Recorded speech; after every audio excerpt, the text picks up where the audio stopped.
Hola, howdy, hello. So, greetings folks, this is Saranya Narayana Moorthy and welcome to the Mind Business. So today, I'm here to tell you about an analogy of life that, if you understand it right, can change the entire trajectory of how you view life and give you a whole new fresh perspective. And here we are right now with it. So, here's how the analogy goes by. What pains the more is exactly where your treasure house is. What I mean by this is, if you think something in your life is your terrible weakness, that's exactly where you can find your strength on. Okay. Easier said than understood, right? Let me explain this for you. Many times you might have heard this phrase from life, right? That until you learn a lesson, life has this way of teaching this to you in different ways. Like you might think, why am I getting this again and again? So it can be one of the issues that you face with respect to your own insecurities, either in terms of your skin color or in terms of any of the things that you feel is not good for you. Or this might be a weakness that you carry, let's say in terms of a disability or in terms of any pressing issues in your life, more like an inferiority complex or something, be it physical, emotional, mental or spiritual. So you might have something in your issue, in your life, which you view as a issue or as your downside, correct? So now, have you ever thought, what if this terrible downside is exactly where my treasure point is? Because there is one thing that is common in life, that for each one of us, when you surpass your limitations, when you face your fear, that's exactly where glory comes in. So this is true, and you would relate to it in various forms through different processes and different patterns. If you think something pains, you press it too hard. It either gives you a revelation there or it breaks you down. And when you actually get up, either from the revelation or from the breakdown, you find a totally new version of yourself you haven't seen before. The one with infinite potential that you haven't experienced any time before. And that is exactly where your powerhouse is.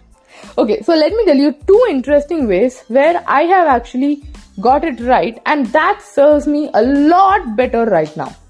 So earlier, when I was both in my school as well as in college, I used to have this fear, a fear of speaking to new people, to anonymous people, or even in public speaking.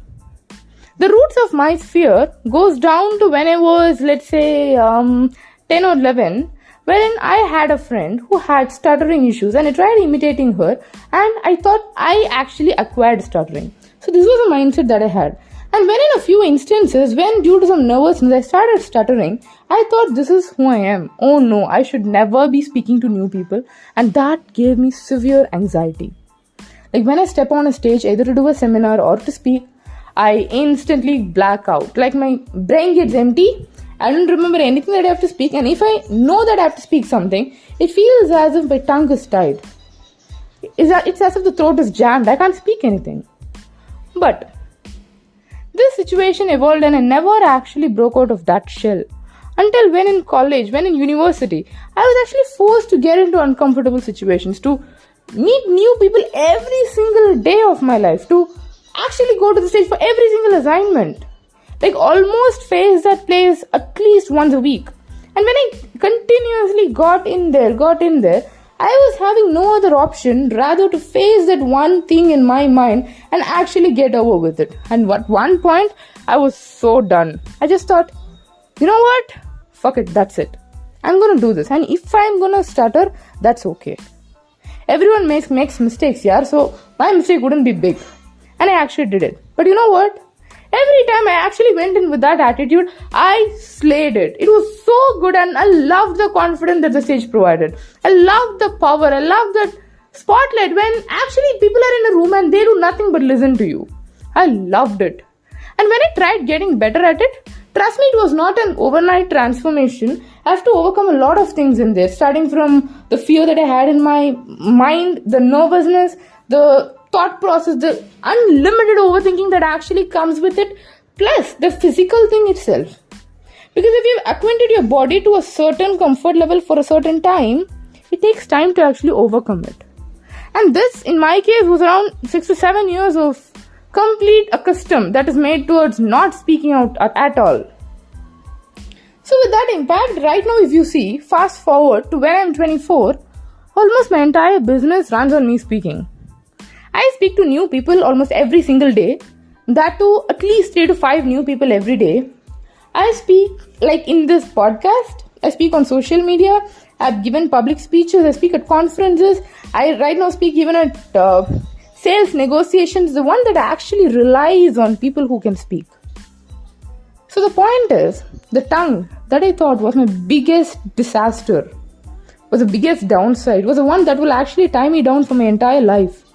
It's exactly the one that is giving me the liberative power to rise above everything, to actually create a name for myself. The weakness that I thought as a downside is exactly what is fueling that aggressive growth right now. Okay, so now you might think, did I actually take this inference from something that is already there? Not just this. The story goes on and on. If I have to give you another example of my personal experience itself, I've faced a lot of inferior situations, or at least all of us face it, right? Things like bullying or things like uncomfortable experiences. And sometimes for me, who already had a speaking disorder, or at least the one that I perceived in my mind, plus when I actually had all of these instances in my life, I developed a lot of insecurities and a lot of inferiority complexes. Insecurities that do not let me do anything that a normal person does casually. And this actually gave a complete opposite perception of who I am. Giving me a perception of getting me to look down upon me. Like giving me a totally uncomfortable desire of who I am. Not being able to be confident and being set into limitations. Thinking, okay, this is it. This is where I am. I cannot rise above it. Or that's a different, completely elite class of people who are out there. I am not them. I shouldn't even be actually... they wouldn't be accepting me. I am unacceptable. A lot of such thoughts. A lot of other things that actually creates an insecurity to anyone who is not in that specific level of, maybe let's say, if you have not grown up in a certain lifestyle, you actually do not think you belong in another lifestyle. And this is a very common phenomenon, especially with people. But if you actually trust me on this, everyone has this. Like, the people whom you admire the most, or the people whom you think are in the A level already, has this in the highest form. They are extremely insecure than the way in which you are, because now they have the self-created image which they wanted to preserve, right? But the point is, so when I faced all of these insecurities, I analyzed a lot of why am I feeling how I feel. So when I realized why I feel what I feel, that is when I came across a lot of emotional triggers. I came across how these things decipher in your mind, because your mind does not see things the way you see in multi-dimensions. It's all binary for the mind. So how does the thought get deciphered? So when I analyzed a lot about it, when I analyzed about how neurology works, how does the mind decipher thoughts, I understood, or at least I'm trying to understand, a lot of complicated ways in which a human mind perceives things and projects it into information. The brain that keeps evolving every single day with everything you do and with every thought process you have. The way in which the brain connects things. And when I understood it, I actually figured out a lot of other things. And now, if you actually ask me, I still have a lot of insecurities. I wouldn't say I'm 100% perfect, but compared to who I was around a year back or 2 years back versus the person I am right now, I would say it's a 180-degree change, or even a 360-degree transformation actually. Because the kind of thought process that the mind have, the kind of confidence that I can actually showcase, the kind of energy that I can emit, that's tremendous. And all of this arises out of just one thing. Seeing things for what it is rather than seeing it for what your mind actually urges you to. And all of these thought process and the clarity. And if you ask me, even in a better way, that's exactly why this podcast was created as well. To show you, to tell you that, hey, listen, you are awesome, man. This is how you should actually see it. Because the way you are seeing it is actually putting you down. As a person, I believe anything that gives you good is something that you should immediately take it up. If it's wrong, you can drop it later. But you shouldn't keep yourself away from that for sure. So, coming from all of this, and all of these originated from the insecurities or from the most uncomfortable places that I have been in. The place where you cry can teach you a lot of things. A place where you feel uncomfortable can give you a lot of liberations. So once again, reiterating what I told you in the very first line of this podcast. If it pains, that's exactly where your powerhouse is. If something is uncomfortable, that's exactly what can give you the best comfortable life you ever dreamt of.